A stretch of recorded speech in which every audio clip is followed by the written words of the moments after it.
할렐루야, 반갑습니다. 구정 잘 쉬셨습니까? 배탈 나신 분은 없으시죠?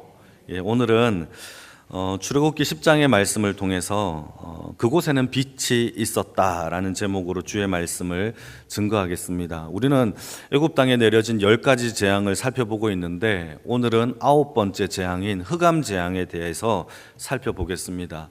여러분, 이 모든 재앙의 시작은요, 바로 왕이 하나님을 무시했고 거역했기 때문에 벌어진 재앙들이에요. 이게 바로 그 재앙의 시작인데, 여러 가지 재앙들을 이 바로왕 앞에 보여주었어요. 창조주 하나님이 누구이신지를 알려주는 그 재앙이자 하나님의 기적이고 또 기사가 이 땅에 펼쳐졌단 말이죠. 바로왕은 이 재앙들을 통하여서 참된 신이, 참된 창조주가 하나님이다라는 것을 왜 몰랐겠습니까? 그럼에도 불구하고 바로왕의 마음이 강팍해진 거예요. 하나님을 알고도 그를 인정하고 싶지 않았죠. 하나님을 섬기기를 거절했습니다. 정상적인 사람들이라면 모세가 말하고 있는 하나님이 진짜 하나님이구나를 알아야 한단 말이죠. 그럼에도 불구하고 바로왕은 하나님 앞에 돌이키거나 순종하거나 회개를 하지 않았어요. 오히려 바로왕이 하는 말이 뭐냐?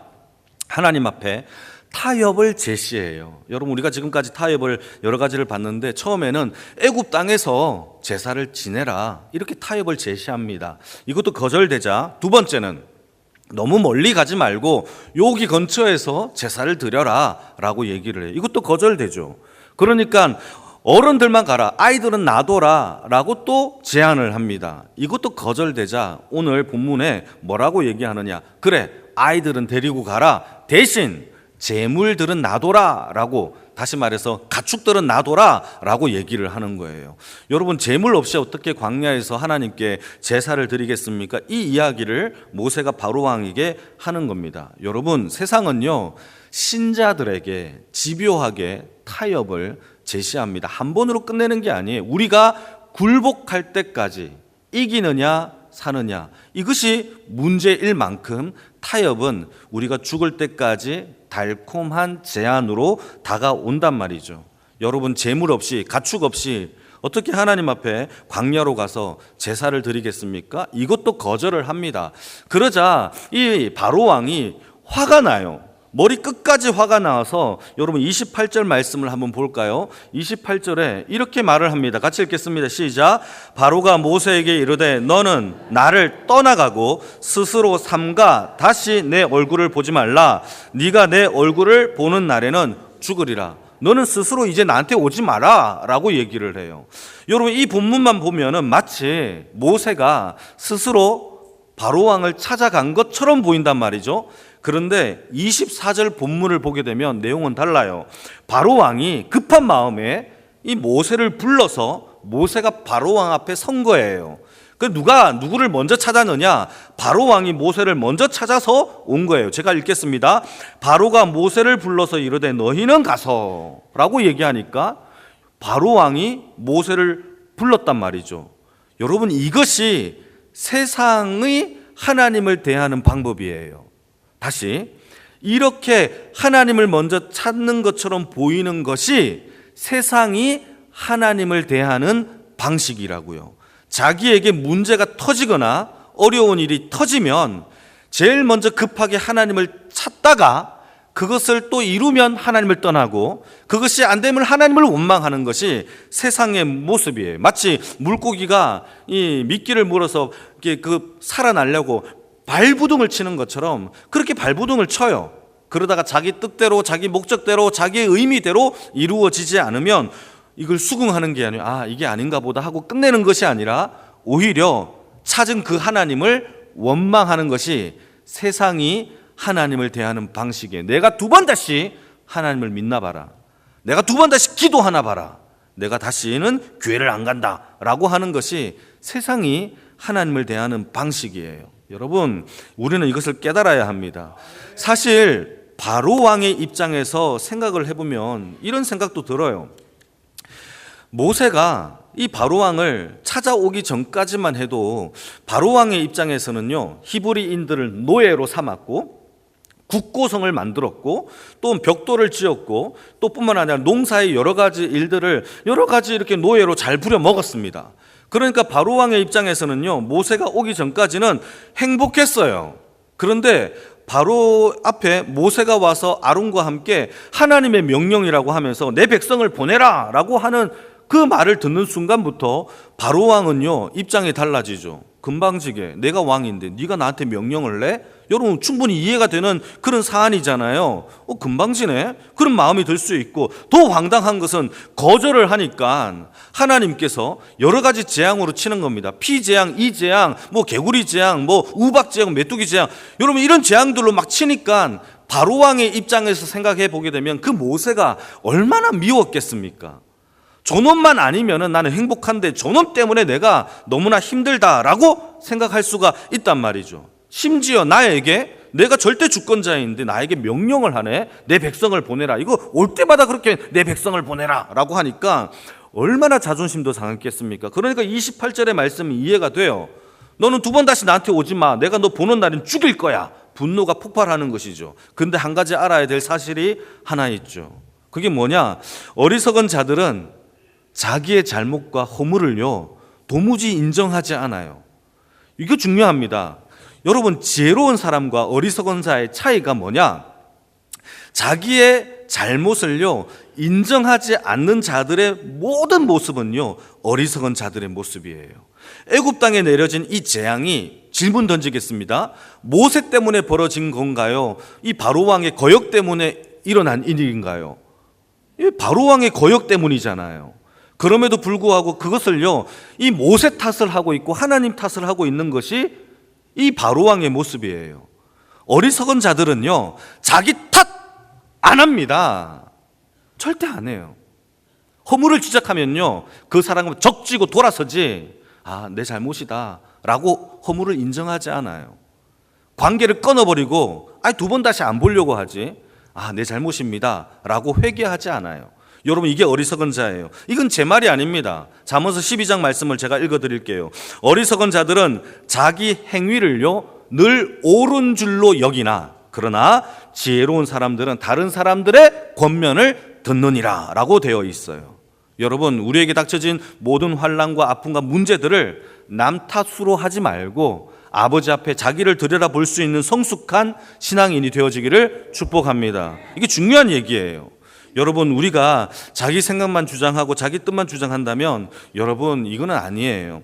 공부를 잘하는 학생들은요, 다 오답 노트를 만들어요. 아시나요? 오답 노트가 뭐냐? 시험을 쳤는데 내가 틀린 문제를요, 이거를 오답 노트라고 만들어서 내가 틀린 문제를 적어서 이게 왜 틀렸는지를 분석하는 거예요. 그래서 내가 개념이 부족해서 틀렸느냐, 출제자의 의도를 파악해서 틀렸느냐, 못해서 틀렸느냐, 아니면 문제가 난해도가 이게 5점짜리라서 틀린 거냐, 이거를 분석한단 말이죠.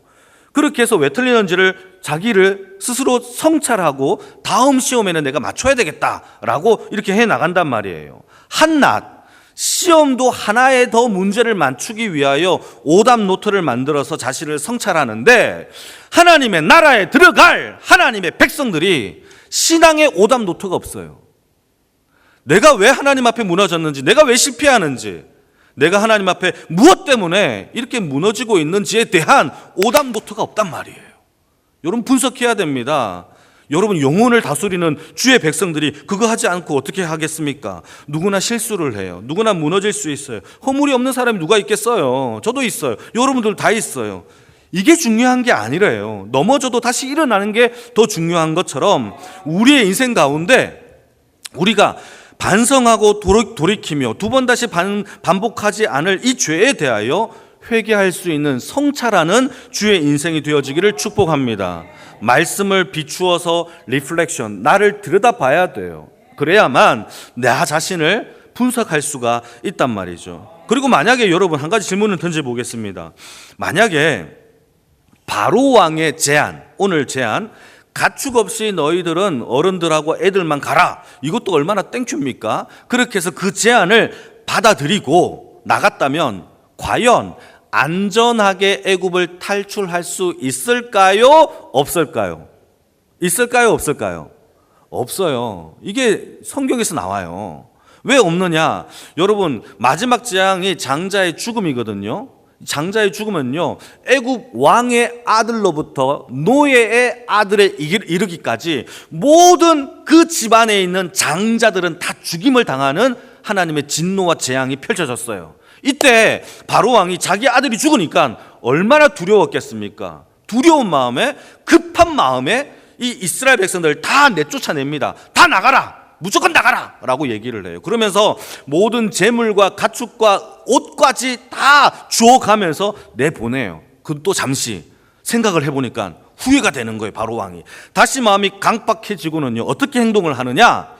자기의 전차 부대를 보내어서 이스라엘 백성들의 탈출한 사람들을 죽이려고 자기 군대를 보냅니다. 여러분, 이게 애굽 왕이 보낼 마음이 있다는 거예요? 없다라는 거예요? 없다라는 거예요. 이게 세상과 하나님과의 관계예요. 세상과 하나님은요, 친구가 될 수 없어요. 이건 제 얘기가 아닙니다. 야고보 사도가요, 얘기합니다. 세상과 벗하는 자는 하나님과 원수됨을 알지 못하느냐. 여러분, 우리는요, 그 정체성을 정확하게 알아야 돼요. 세상의 타협과 세상에 여러분 친구가 되려고 하는 자들은요, 여러분, 우리의 오답 노트에서 무너진 인생입니다. 여러분, 우리는 세상과 함께 친구가 될 수 없다라는 사실을 기억하기를 축복합니다. 이렇게 하나님을 거절하는 바로 왕에게 하나님이 내린 재앙이 바로 9번째 재앙, 흑암 재앙이에요. 여러분, 이집트 나라를 가보신 적이 있나요? 저는 한 30살 때 우리 친구들과 함께 이집트를 갔어요. 그때 꼭 가야 할 장소가 피라미드라고 해서 피라미드를 갔어요. 피라미드를 가니까 내 키만한 이 돌들이요, 높이 쌓아 올려져 있는 피라미드를 본 겁니다. 피라미드가요, 여러분, 이집트 사람들에겐 굉장히 중요한 의미인데, 이집트의 신 중에 태양의 신이 있어요. 태양의 신. 고대 이집트 사람들은요, 사람이 죽으면 그 영혼이 하늘로 올라가는 것을 구원받았다라고 생각했고, 죽어서 지하 세계로 내려가는 것을요, 구원받지 못했다라고 생각을 한 거예요. 그러니까 파라오와 귀족들은요, 다 피라미드를 만들어서 하늘로 올라갈 것을 꿈꾸었기 때문에 피라미드와 같은 무덤을 만든 겁니다. 이 피라미드에 이 무덤을 만들어서 자기를 하늘로 올려보내는 신이 태양신이에요. 하늘로 올려보내는 신, 태양신이에요. 여러분, 태양신을요, 제가 그림을 하나 갖고 왔는데 저렇게 생겼어요. 앉아있는 저놈이 태양신이래요. 이름을 라라고 불러요. 라. 그 머리 위에 보면 동그라미가 있죠. 그게 태양이라는 거죠. 얼굴은 어떻게 생겼습니까? 새처럼 생겼죠. 왜요? 날아가야 되니까. 왜요? 영혼을요, 하늘로 올려보내는 것이 저 태양의 신이란 말이죠. 여러분, 그들은요, 그걸 구원이라고 믿었어요. 그런데 흑암 이 재앙을 보시게 되면은 하나님이 그 땅을요, 흑암으로 만들었어요. 아예 지하 세계로 만들었다고요. 땅 속에 들어갈 이 빛이 하나도 없는 흑암으로 만들었다고요. 그러니까 여러분, 그들이 믿는 구원의 신 태양과 라를요, 하나님이 3일 동안 이 지옥 속에서 흑암 속에서 지하세계 속에 가둬버린 사건이 흑암의 재앙인 겁니다. 여러분, 애굽 사람들은요, 기겁을 하는 것이죠. 와, 진짜 참된 신은 하나님이구나를 분명히 알았을 거란 말이에요. 한번 읽어볼까요? 21절 22절입니다 같이 읽겠습니다. 시작. 여호와께서 모세에게 이르시되 하늘을 향하여 내 손을 내밀어 애굽 땅 위에 흑암이 있게 하라. 곧 더듬을 만한 흑암이니라. 모세가 하늘을 향하여 손을 내밀매 깜깜한 흑암이 3일 동안 애굽 온 땅에 있었더래요. 여러분, 이게 그들에게 벌어진 재앙입니다. 근데 놀라운 사실은요, 같은 애굽 땅에 살았지만 고센 땅에 살고 있었던 이스라엘 백성들에게는 빛이 있었다라고 성경은 이야기해요. 23절도 같이 한번 읽어볼까요? 시작. 그동안은 사람들이 서로 볼 수 없으며 자기 초소에서 일어나는 자가 없으되 온 이스라엘 자손들이 거주하는 곳에는 뭐가 있었더라? 빛이 있었더라. 믿으시면 아멘. 이게 세상 앞에서 우리가 살아가야 할 삶의 모습인 거죠. 영광교회가 뭡니까? 빛광자를 쓰잖아요. 우리는 빛이에요. 우리는 세상 속의 빛입니다. 하나님이 없는 세상은요, 어둠이에요. 어디로 가야 될지 모르기 때문에 손을 내밀어 더듬더듬 살아가는 것이 세상의 모습이에요. 불안하죠. 확실하지 않으니까 방황하죠. 이게 세상의 모습이에요. 미국의 사회학자 겔 브라이언스라는 사람이 있는데, 여러분 이 사람은요, 모든 정치인들이나 또 어느 정도 좀 유식하다 하는 사람들은 이 책을요, 이 사람의 책을 다 추천을 해요. 이 사람의 책이 어떤 책이냐면 불확성실의 시대라는 이런 책이 있어요. 불확성실의 시대, 이런 책인데, 이 책을 보시게 되면은 아주 간단한 내용을 한번 얘기하자면 이런 얘기를 해요. 이 세상에서 가장 확실한 것은 이 세상이 불확실하다는 것이 가장 확실하다. 이게 그 책의 내용이에요. 그만큼 이 땅은요, 불확실하다는 것이죠. 우리가 사놓은 부동산 불확실해요. 주식 불확실해요. 우리의 인생 건강, 내가 아무리 아침마다 운동을 해도요, 불확실해요. 이게 이 땅의 모습이에요. 이게 어둠의 세계란 말이죠.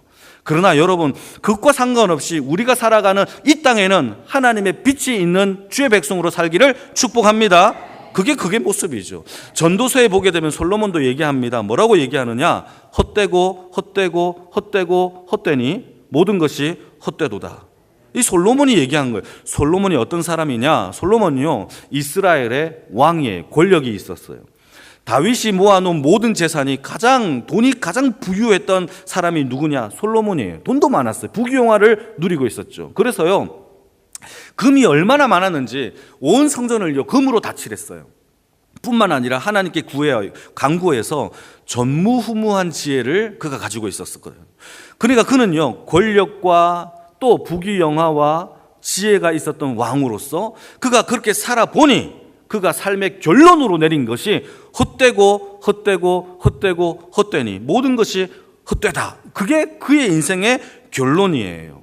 심지어 솔로몬은 뭐라고 얘기하느냐? 지혜가 많으면 번뇌가 많대요. 번뇌가 뭐죠? 고민이 많아지는 거예요. 뿐만 아니라 지식이 많으면 걱정도 많대요. 이게 제 얘기가 아니라 전도서에 나오는 얘기예요. 뿐만 아니라 재물이 많으면 그것을 지키려고 애써야 한대요.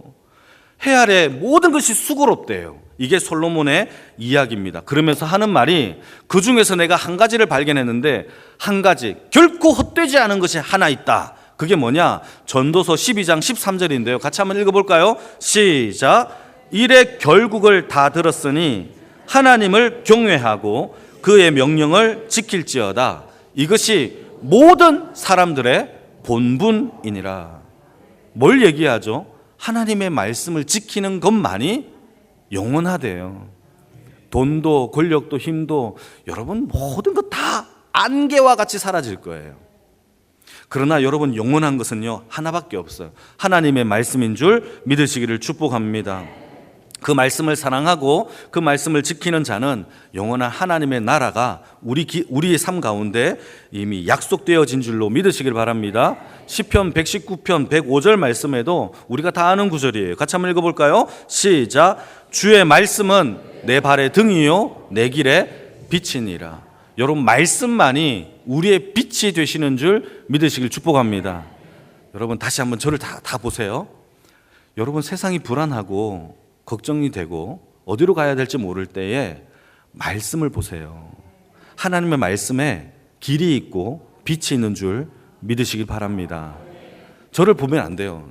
유한 목사를 보라는 게 아니에요. 하나님을 보세요. 말씀을 보세요. 그러면 하나님께서 그 길을 지도하시고 인도해 주시는 줄 믿으시길 바랍니다. 그래서 우리는요, 이 세상이 아무리 어두워도 걱정할 필요 없어요. 불안해도 주식과 경제와 여러 가지 사안들이, 여러분, 안 들려지는 모든 소식들이 불안해요. 그래도 택하신 주의 백성들이 사는 그 삶에는요, 하나님께서 빛을 비춰주시는 줄 믿으시길 바랍니다. 왜냐하면 하나님의 말씀이 빛이시고 그 말씀을 믿고 살아가는 자들에게는요, 그 빛이 우리 안에 이미 새겨진 줄로 믿으시길 바랍니다. 그래서 우리는요, 명명하기를 빛의 자녀들이라고 얘기합니다. 이거는요, 제 얘기가 아니에요. 여러분, 사도 바울과 베드로 사도가 똑같은 얘기를 똑같이 얘기해요. 여러분, 에베소서 5장의 말씀을 보게 되면 제가 한번 읽어볼게요. 너희가 전에는 어둠이었더니 이제는 주 안에서 빛이라. 그러므로 빛의 자녀들처럼 행하라. 이게 사도 바울이 했던 얘기예요. 우리는 예전에 어둠이었는데 이젠 빛이고 빛의 자녀들처럼 살아가야 할 빛의 사람들이란 말이죠. 근데 이거를요, 사도 베드로도 똑같은 얘기를 해요. 한번 읽어볼까요? 베드로전서 2장 9절 말씀이에요. 같이 읽겠습니다. 시작. 그러나 너희는 택하신 족속이요 왕같은 제사장들이요 거룩한 나라요 그의 소유가 된 백성이니 이는 너희를 어두운 데서 불러내어 그의 기이한 빛에 들어가게 하신 이의 아름다운 덕을 선포하게 하려 하심이니라. 우리를 어두운 데서 불러내어서 빛으로 들어가게 하신 이의 아름다운 덕을 선포하는 인생, 그게 저와 여러분들의 인생이에요. 똑같은 얘기하죠. 그 전에는 우리가 어둠이었어요. 그러나 여러분, 우리 안에 예수가 있다면, 말씀이 있다면 인생은 달라집니다. 우리는 빛의 인생이고 빛의 자녀인 줄 믿으시기를 축복합니다. 여러분, 혹시 여러분 인생을 살다가 불안하신 분 계십니까? 불안하십니까? 혹시 먹고 사는 것이 걱정이십니까? 어디로 가야 될지 모를 때가 많이 있습니까? 그렇다면 빛 대신 주님을 우리 인생의 마음에 모셔들기를 주님의 이름으로 축복합니다. 근데요, 세상은요 점점 더 어두워질 거예요. 더 탁해질 것이고 더 죄악이 가득해지는 세상이 될 거예요. 이게 어둠이 가는 길이에요.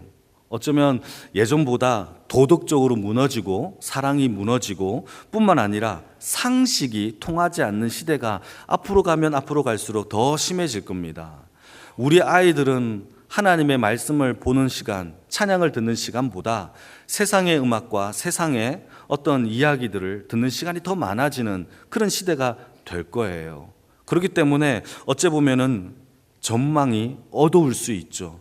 그러나 여러분 걱정하지 마세요. 하나님의 말씀이 우리 안에 있다면 하나님이 우리의 길을 지도하실 줄로 믿으시기 바랍니다. 그래서 저와 여러분들과 우리 부모님들과 하나님을 믿는 주의 백성들이 해야 될 일이 있어요. 그게 뭐냐? 하나님의 말씀을 안 믿는 자와 우리 주변에 있는 가족들과 함께 말씀을 나누는 시간이 많아지고 늘어나고 커져야 돼요. 그것이 우리를 살리는 줄 믿으시기를 바랍니다. 예수님도 마태복음 24장 12절 말씀에서 이렇게 얘기를 합니다. 종말의 때에 불법이 많아지고 많은 사람들의 사랑이 식어질 것이다 라고 얘기해요. 이게 뭐냐? 불법이라는 게 뭐냐? 도덕과 상식과 사랑이 없어지는 시대죠. 그런 시대가 앞으로 점차 많아진다라는 것이 성경에서 말하고 있는 내용입니다. 여러분, 이렇게 세상이 어둡고 전망이 불확실하고 모든 성도님들이 어쩌면은 손을 더듬을 만한 그런 어둠이 우리 인생 가운데 온다 한다 할지라도 여러분, 우리 안에 하나님의 말씀을 가진 인생이라면 그 말씀이 우리의 길을 비춰주시고 우리 인생 가운데 등불이 되어주신다라는 사실을 믿으시기를 바랍니다. 그 인생이 살아나는 거죠. 제가 이번 구정 때 여러분 눈이 참 많이 온 거 아십니까? 순천에 내려오니까 눈이 없더라고요. 정말 순천 살기가 좋아요. 근데 내려오면서 눈이 너무 많이 내려서 이게 걱정이 되는 거예요. 그래서 보통 제가 내려올 때 서울에서 출발할 때에 어떻게 출발을 하느냐, 새벽 시간에 출발을 합니다. 보통 1시나 2시에 출발하면요 차가 한 대도 없어요. 그냥 쭉 내려옵니다. 그런데 문제는요, 눈이 많이 온다라는 그 소식을 듣고 이 새벽에 가면 눈이 꽝꽝 얼 것 같아서 못 내려오겠더라고요. 그래서 어떻게 출발을 했느냐, 초저녁에 출발을 했어요. 초저녁에는요 차들이 그래도 다니니까 눈이 와도 녹을 거 아니에요. 그래서 그렇게 출발을 했습니다. 그런데요, 중부지방으로 내려오면서 논산 지역에 가니까요 눈이 너무 오는 거예요. 가로등이 있는데 가로등이 눈 때문에 가려서 가로등 역할을 못하는 거예요. 눈이 너무 많이 오니까 이게 직선거리인지 곡선거리인지를 내가 모르겠어요. 그때 덜컥 겁이 나는 거예요. 진짜 한 치 앞도 안 보이더라고요. 가긴 가야 되는데 주변에 차도 없고 저 혼자 있는 것 같고 어둠 속에 혼자 있는 것 같아요. 길이 곡선인지 직선인지도 모르겠는 거예요. 그때 제가 하나님께 기도했어요. 하나님 살려달라고. 하나님 길을 보여주시고 빛을 비춰주시옵소서. 안전하게 도착하게 해달라고 기도를 했어요. 여러분 놀라지 마십시오. 기도가 끝나고 아멘 하자마자 하나님이 주변의 모든 곳에 눈이 내리는데 제가 가는 그 길에는 눈을 딱 거치게 하시더라고요. 할렐루야. 불신이 가득한 눈빛으로 저를 보고 있어. 불신이 가득해요 지금. 그리고는요, 빛이 쫙 비춰주면서 이게 곡선길인지 이게 직선길인지 하나님이 보여주시더라고요. 믿으십시오. 저 눈을 회피했습니다. 그리고는요, 제가 가는 그 길만은요, 눈이 다 녹아서 마른 땅이 되어버렸어요. 이것까지 믿으면 대단하십니다. 예, 터널을 지나고 있었어요. 터널. 그때 제가 생각이 들었어요. 이 터널 같은 인생이 하나님 앞에 구원받은 인생이구나. 세상은 눈이 와요. 흑암이에요. 그런데 터널을 지나가는 순간부터 눈도 없어요. 눈도 꺼졌어요. 빛이 쫙 비치면서 얼마나 행복한지 몰라요. 여러분, 이게 바로 흑암지향에 하나님이 구별하신 이스라엘 백성들의 모습이 아닐까요? 이 땅은요, 점점 어두워질 수 있어요. 불법이 성행할 수 있어요. 그럼에도 불구하고 하나님께서 주의 택한 백성들은 터널의 빛을 인도하여 주신다라는 사실을 믿으면서 여러분, 하나님 앞에 말씀을 사랑하시고 말씀을 전수하시고 하나님 앞에 예배드리는 그런 아름다운 인생의 삶을 살기를 주님의 이름으로 축복합니다. 세상에 타협하지 마세요. 하나님 말씀 앞에 그 말씀을 지키는 자들에게 하나님은 터널과 같은 하나님의 빛으로 인도하여 주시는 줄 믿으시기를 축복합니다.